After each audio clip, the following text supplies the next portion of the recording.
going on, everyone? Welcome back to the channel. Today we're going to get into Freehold. We'll go pull by pull and I'll explain what's happening here.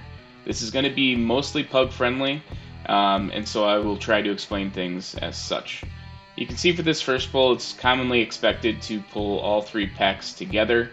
This can be a bit more dangerous on Fortified, and the constant nuisance in this pack is going to be forcing the Enforcer to go down first and then taking care of this Crackshot. Crackshot does not like to stay with the rest of the group, so AoEing it down could be somewhat tricky, mainly because it's ranged.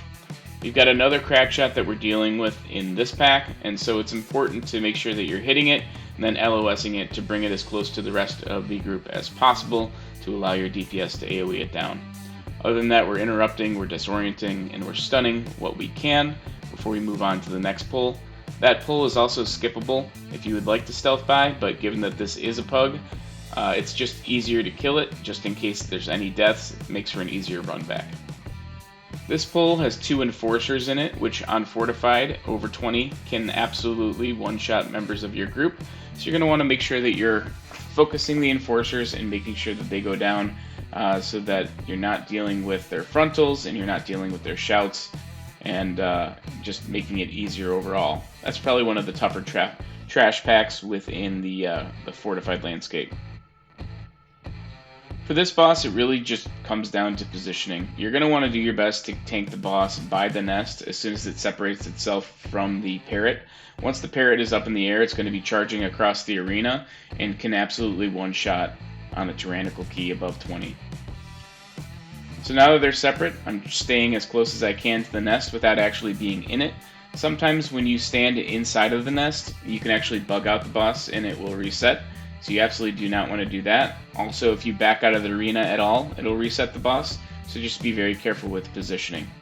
Other than that, you're just making sure you're interrupting Crag, you're moving it out of poop, which you can absolutely bait the poop away so that it does not land on top of the boss. And then you're also going to make sure that your group is spread out so that as Crag is firing off shots, it's not hitting multiple members of your party.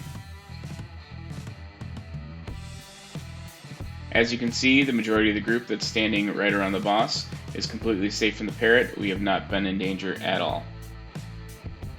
So we're going to go ahead and finish him up here, and then we're going to go across the bridge. You can choose to either Shroud or Invis past this Enforcer, but again, given its pug route and given the fact that there are deaths in pugs, I go ahead and I pull this.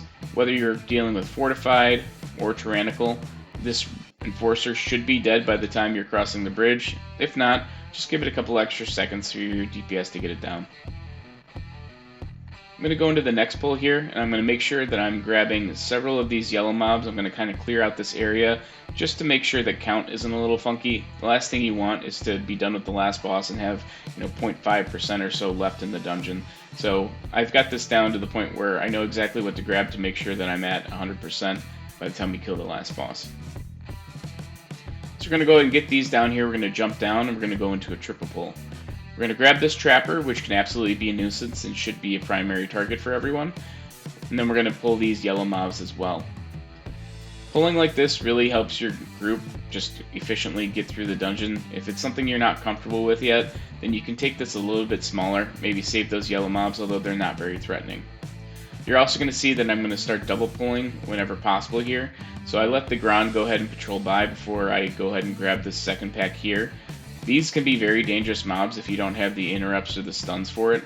So you're absolutely going to want to try to coordinate that. If you, as a tank, can do your best to go ahead and either stun the interrupts or disorient, whatever you got to do to make sure those spins don't go off and actually start, killing your melee, that's probably the biggest thing that you can do. So I went ahead and I grabbed the patrol because that is often a patrol that will get pulled with boss if you're not careful, so it's good to just knock it out now. And then I went ahead and I grabbed the Grand as well.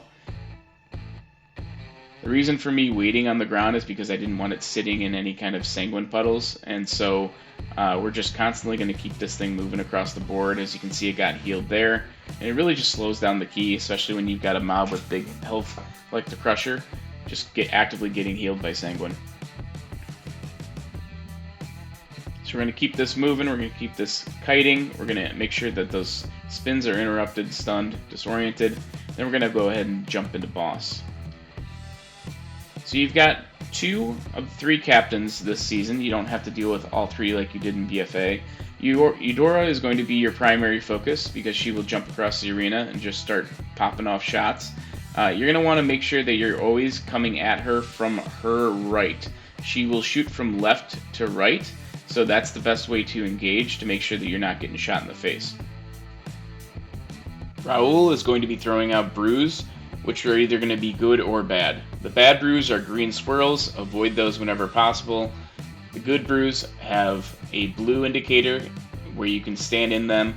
They will give you and your party buffs such as crit or haste, so stand in those whenever you can. And then the last mechanic you need to be aware of is just the barrel toss. Any class with immunity can get rid of the barrels so that they aren't disoriented. If you do happen to get someone with a barrel, make sure you're getting them out as soon as possible. They are completely useless while they're in there, and on higher tyrannical keys, they'll likely get one shot if they're stuck within Raul's AoE mechanic. So just make sure you're getting everybody out whenever possible. But you can do things like Night Elf meld them off, you can ice block, you can bubble. So there's a lot of different ways in which you can deal with it, but the best thing you can do is just make sure you're AoEing and DPSing it whenever someone does get affected by a barrel. So we're going to go ahead and finish off Raul. We're keeping an eye on the Lust timer throughout because we want to make sure that we have Lust available for the Shark boss coming up. We're going to go ahead and deal with this as a double pull. The biggest thing you need to do within these packs is make sure that you're getting off your stuns and interrupts. There's a lot of free casts that will go off, and ultimately they're the one thing that are likely going to kill your group. And then the other thing you can do is, as a tank, is start to kind of LOS everything to keep it together, especially on these goofy Sanguine weeks. Keep in mind just kind of where the puddles are. Even though Sanguine duration has been shrunk down tremendously, it's only a 20-second thing now, it's still a pain in the butt, and it still will heal mobs to full very, very quickly. Now we had a bit of an oops here. We had someone standing a little bit close to the edge, and the patrol wound up coming up. And so unfortunately we're dealing with extra trash here, or free count, depending on how you feel about it. So we are going to be currently over by a lot on this dungeon, mainly because of that. Had that not come up, we would have been right around 102%, which is just barely over count. So the best thing you could do, and what I asked the healer to do here, is to go ahead and start the event, because we don't need a whole lot of extra trash since we got the extra one. So we're going to go ahead and leave those yellow mobs alone. Now normally if you don't get those guys that patrolled under the bridge, you'd want to grab everything around, but we're going to leave a Gran, we're going to leave all the yellow mobs around, and we're just going to go into the event here. So our RP is taking a little bit longer, again, not having the coordination that you would hope for as part of a pug. It ultimately just slows us down a little bit. So right now we're at the mercy of just waiting for the pig to come out.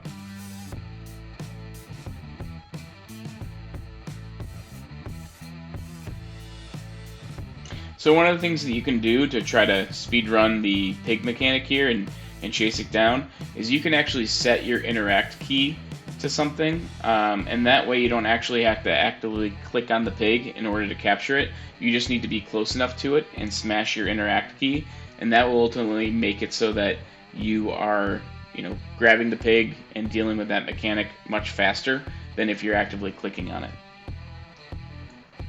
One thing to note here about Ludwig is that he actually is not a boss or even really a mini boss. He counts as trash. So by killing him, you're getting more percent towards the dungeon, which again is a reason to not want to overpull this dungeon too much, especially because you're already dealing with the RP here. Avoid the shells, get him down as soon as possible, and really don't blow any cooldowns because he goes down very easily, even on those fortified weeks. So this next boss here, the Shark boss, is actually a little bit of a pug killer in 20s and above.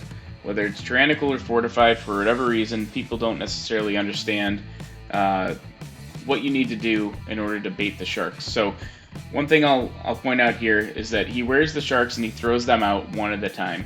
As he throws them out, the person who is closest to the shark is always going to be fixated. So you can have someone who feels comfortable baiting the sharks, potentially your healer, constantly getting within the closest proximity of the shark and bringing them over to a red blood puddle.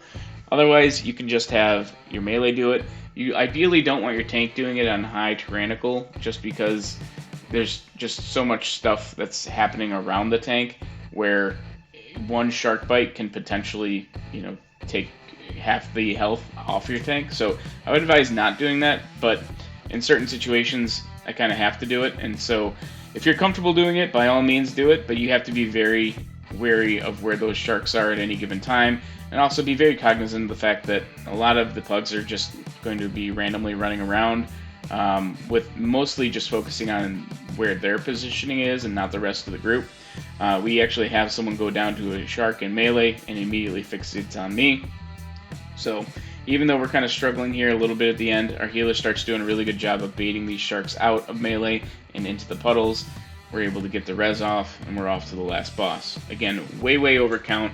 Right after that boss, you want to be at about 80.5% so that you can cleanly finish this dungeon around 100, and we're way over that right now.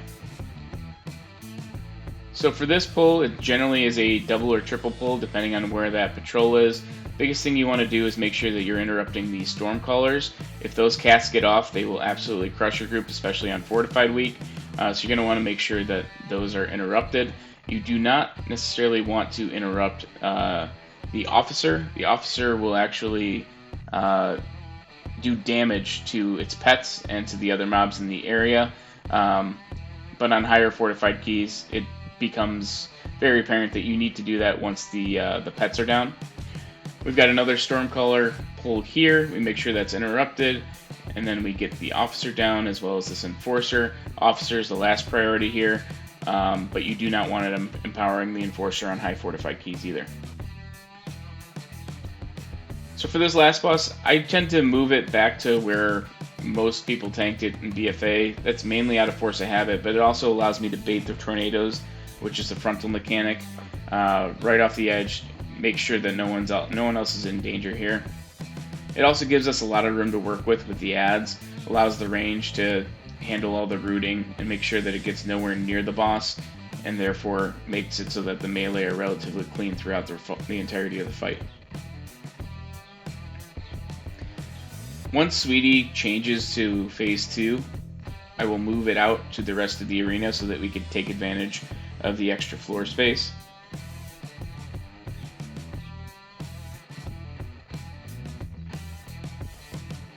So we've entered Phase 2. We've now got whirlwinds going off in every different direction, and we've got several people that are getting bombed. So I go ahead and I roar, give everyone a little extra movement speed buff, and I've brought the boss out here primarily just to give us a little extra space. And then this allows everyone to hopefully bait away things relatively cleanly here. That was less clean than I would have hoped for, but they do eventually go away. The most important thing is that we're not letting the ads come in and blow us all up. So from here on out, it's just wash and repeat of the same mechanics. Make sure you're not getting hit by tornadoes. Make sure that you're baiting the bonfire away, and just keeping the boss really clean to allow your melee to get back in, and then make sure those ads don't come in.